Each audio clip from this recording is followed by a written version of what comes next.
नमस्कार दोस्तों, stock market studies में फिर से एक बार आपको बहुत-बहुत स्वागत है। तो आज यहाँ पे मैं डिस्कस करने वाला हूँ एल-एन-टी ग्रुप के ही एक कंपनीज के बारे में। तो एल-एन-टी ग्रुप आप सभी जानते हैं लार्सन एंड टुब्रो जो ग्रुप है, इसके बहुत सारे कंपनीज है। देखा जाए तो आईटी सेक्टर के भी है, साथ ही साथ देखा जाए तो कंस्ट्रक्शन इंडस्ट्रीज में भी है, साथ ही साथ फाइनेंस के ऊपर भी है। तो मैं आज डिस्कस करूंगा एल-एन-टी फाइनेंस के ऊपर, क्योंकि एल-एन-टी फाइनेंस का जो प्राइस रेंज है करीबन-करीबन 100 रुपीस से भी नीचे देखने को मिला। और इस कंपनी अभी एक बहुत बड़ा धमाका करने वाला है। तो इस तरीके से रिपोर्ट सामने आया है और इस रिपोर्ट के साथ मतलब डेटा आपको दिखाऊंगा, जो आपको भी पता चले कि हाँ एक्चुअली कंपनी किस तरीके से परफॉर्मेंस कर रहा है, उस हिसाब से फिर से वो खड़ा हो सकते हैं। क्योंकि लगातार लगातार इस स्टॉक में गिरावट देखने को मिला था, थोड़ा सा रिकवरी करने का कोशिश भी किया। तो अभी जो रेंज है, जो लेवल्स है, जो जो लेवल्स बन रहा है, वो सब कुछ आपके साथ डिस्कस करूंगा टेक्निकली चार्ट पैटर्न के हिसाब से। साथ ही साथ इस कंपनी के ऊपर बहुत बड़ा अपडेट आया, उसके बारे में भी बात करूंगा। तो वीडियो को लास्ट तक जरूर देखिएगा और अभी तक आपने इस चैनल को सब्सक्राइब नहीं किया तो जरूर कर लीजिएगा। और टेलीग्राम को भी ज्वाइन कर सकते हैं डेली बेसिस अर्निंग और लर्निंग के लिए।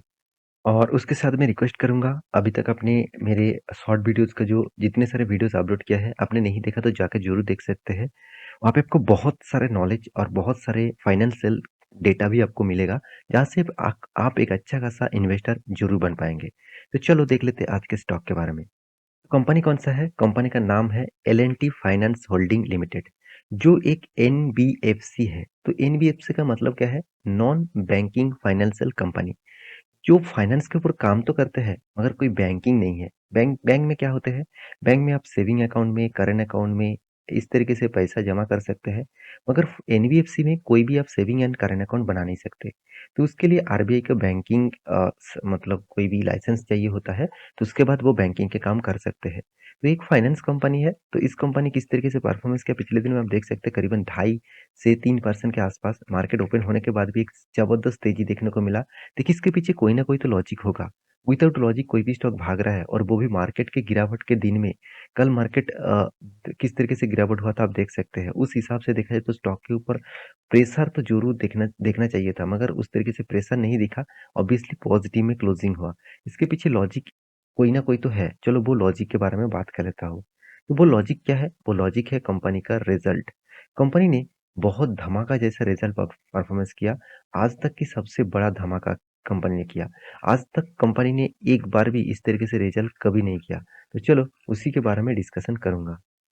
बहुत सारे दोस्त कमेंट करते हैं, सर रिजल्ट देखने का बहुत इंपॉर्टेंट होते हैं, क्या रिजल्ट देखना जरूरी होता है? देखिए आपको मैं एक बात कहूँ, क्या आपका मान के चलिए कोई भी बिजनेस है, उस बिजनेस में कितने आपका सेल्स हुआ, कितना आपका प्रॉफिट हुआ, कहाँ पे आपको लॉस हुआ, कौन सा प्रोडक्ट में लॉस हुआ, ये सब कुछ तो आपको तो देखना ही पड़ेगा। अगर वो सब कुछ आप नहीं देख रहे हैं तो आपका बिजनेस 1-2 साल के अंदर अंदर ही बंद होने वाला है। क्योंकि आपका जो बिजनेस है, उस बिजनेस में कितना प्रॉफिट और लॉस हो रहा है, कौन कितना खर्चा हो रहा है, कितना आपका सैलरीज पे करना पड़ रहा है, सब कुछ आपको देखना पड़ेगा। तो सेम टू सेम आप भी जिस कंपनी के ऊपर निवेश करके रखे हैं, ये भी तो आपका एक बिजनेस है। देखिए आप कोई भी कंपनी के ऊपर एक भी शेयर खरीद के रखे हैं, शायद आप सोच रहे हैं कि आपने उस कंपनी का शेयर खरीदारी की है। ऐसे बिल्कुल भी नहीं। आप उस कंपनी का एक शेयर का ओनर है, मतलब आप भी उस कंपनी का मालिक है। तो इस तरीके से सोचिएगा, तभी आप एक अच्छा खासा बड़े निवेशक और बड़े रिटर्न कमा पाएंगे कोई भी कंपनी के ऊपर। तो उसके लिए कुछ भी नहीं करना है, आपको कंपनी का हर डेटा देखना है। उसके लिए मैं जरूर कहूंगा मेरे चैनल को सब्सक्राइब कर लीजिए। हर डेटा आपको मैं इसी चैनल के माध्यम से दिखाऊंगा। तो देखिए, सबसे पहले कंपनी का जो इनकम, तो देखिए टोटल इनकम के बारे में बात करूँ तो टोटल इनकम कहाँ से मिला? कंपनी का देखिए इंटरेस्ट इनकम जो सबसे बड़ा इनकम है इस कंपनी का। डिविडेंड इनकम, कंपनी को डिविडेंड मिला, कंपनी जो इन्वेस्टमेंट किया उसके हिसाब से। या फिर देखिए रेंटल इनकम, कंपनी का देखिए रेंटल मतलब बहुत सारे कंपनी क्या करते हैं, बहुत ज़्यादा जगह पे सॉफ्टवेयर देते हैं, सॉफ्टवेयर कंपनी। तो फाइनेंस कंपनी क्या करते हैं, बहुत सारे प्रोडक्ट वो फाइनेंस के ऊपर रेंटल के ऊपर देते हैं, तो वो ही उसका रेंटल इनकम होते हैं। फीस एंड कमीशन इनकम, साथ ही साथ आप देखेंगे net gain fair value charges. तो सब कुछ को मिलाकर देखा जाए तो कंपनी टोटल कुल मिलाकर जो यहाँ पे इनकम दिखाया, कुल मिलाकर जो इनकम हुआ ऑब्वियसली करोड़ों में है। तो फर्स्ट कॉलम में क्वार्टर 3 मतलब इस बार का रिजल्ट, तो इस बार का रिजल्ट कितना हुआ? करीबन 3,490 करोड़ के आसपास। पिछले क्वार्टर में मतलब क्वार्टर 2 में कितना रिजल्ट हुआ था? 3,257 करोड़ के आसपास। थर्ड क्वार्टर में, सॉरी थर्ड क्वार्टर नहीं, थर्ड क्वार्टर पिछले सालों के, तो क्वार्टर 3 में पिछले साल में कितना था? 3000, चलो 100 करोड़ के आसपास बोल सकता हूँ।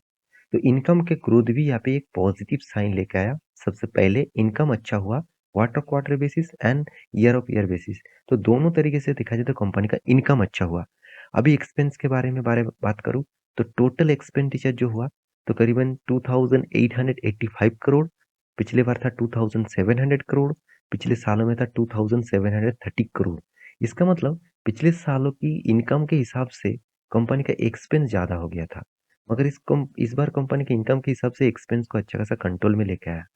तो ओवरऑल बात करूँ कंपनी का प्रॉफिट एंड लॉस किस तरीके से हुआ, चलो मैं आपको बता देता हूँ।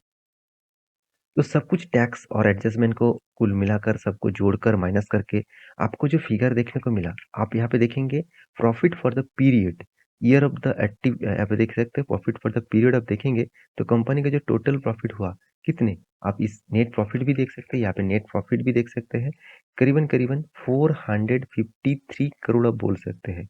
453 करोड़ के आसपास प्रॉफिट हुआ, जो पिछले बार था 456 करोड़ का, और पिछले सालों में कितना हुआ था? 307 करोड़ के आसपास। तो इस तरीके से इनकम हुआ था, मतलब पहले हुआ था और इस बार कितना हुआ। तो देखिए, आज तक की सबसे बड़ा इनकम कंपनी इस बार किया। अगर ध्यान से इस कंपनी का क्वार्टर आप देखेंगे तो देखिए, कंपनी इस बार सबसे ज्यादा इनकम किया। पिछले कभी भी इस तरीके से इनकम नहीं था। हाँ, एक टाइम था 2019 में था कंपनी का इनकम, उसके बाद आज तक मतलब देखा जाए तो 2-3 साल हो गया। इस 2-3 सालों में कंपनी ने आज तक इतने शानदार रिजल्ट कभी नहीं किया। तो एक पॉजिटिव साइन होते हुए कोई भी कंपनी का रिजल्ट अगर अच्छा होता है तो कंपनी के रिजल्ट के बारे में यहाँ पे दिखा चुका हूँ। अभी कंपनी का जो अर्निंग पर शेयर है वो आपको दिखा दूँ। तो कंपनी का देखिए टोटल जो अर्निंग है उस हिसाब से जो अर्निंग के बारे में बात करूँ तो 1.83 बना, पिछले बार था 1.64, पिछले साल में था 1.32। तो यहाँ पे भी ग्रोथ हुआ, यहाँ पे भी ग्रोथ ऑफ पोटेंशियल देखने को मिला। तो सब कुछ डेटा आपके सामने इसीलिए मैं डिस्कस करता हूँ क्योंकि आपको पता चले उस कंपनी में स्टेन कितना है। तो एक ही चीज मैं इस कंपनी के बारे में बात करूंगा। देखिए, कंपनी में कुछ ना कुछ तो दम है, तो इसलिए प्रोमोटर के बाद एफआईएस, डीआईएस और पब्लिक अच्छा खासा माल उठाया। सबसे बड़ी बात है, आप एक चीज ध्यान रखना कि इस कंपनी के ऊपर एफआईएस और डीआईएस देखिए कितने माल उठाया। एफआईएस ने तो डबल के आसपास माल उठा लिया, पिछले बार था मतलब सितंबर के मंथ में था 6.75% का, इस बार कितना बना 11.24। डीएस के पास देखिए 5.35 था, इस बार 6% के आसपास हो चुके हैं। पब्लिक के पास ज्यादा था, पब्लिक इसी टाइम में माल बेच रहा है। देखिए, जब माल उठाना चाहिए था तब पब्लिक माल बेचेंगे, जब माल बेचना चाहिए था तब वो खरीदारी करेंगे। यही पब्लिक की सबसे बड़ा गलती है।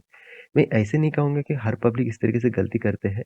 तो आप भी स्मार्ट इन्वेस्टर है तो आप जरूर इस तरीके से काम मत करिएगा।